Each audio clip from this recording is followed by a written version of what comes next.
The sector minister, I think last week or last 2 weeks, 2 weeks ago, announced that some arrangements had been done for a consortium of sorts to handle our 5G infrastructure going forward. Now that has been called into question by the minority. They're saying that the deal is not in the best interest of the country and should be roundly rejected.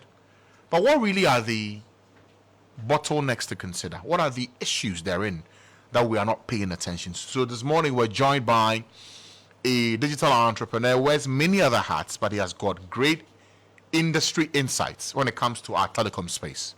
Derrick Laryea is in the house with us. Derrick, good morning to you. Good morning, Francis. I trust you're well.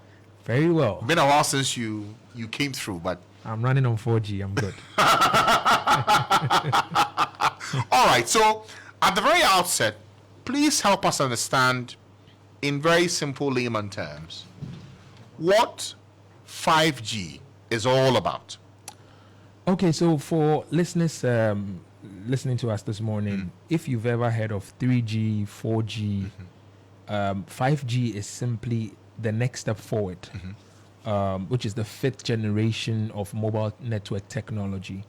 And it's a step forward in basically making your devices faster and more efficient. And when I say faster and more efficient, I'm talking about your speeds, way faster than you'd have seen with your 4G experience. So even if you're downloading an HD movie, you could be doing that in a few seconds rather than a few minutes with 4G.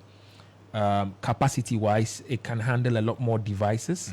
That means that very less congestion even in crowded areas like sports stadiums and concerts and things like that. And then also on the latency side, latency simply is trying to say that the time that it takes for data to travel from your device to the network and back, 5G has much more lower latencies, which makes things like video calls, online gaming, real-time applications, it feels more smoother, more responsive. So I can give you a typical use case of a 5G concept that was done somewhere in the US, where a band played a show from different parts of the United States in different states. So you have like a bass guitar in Florida, you have a drummer in maybe Houston, you have maybe a keyboardist in New York, and they played a live band at the same time.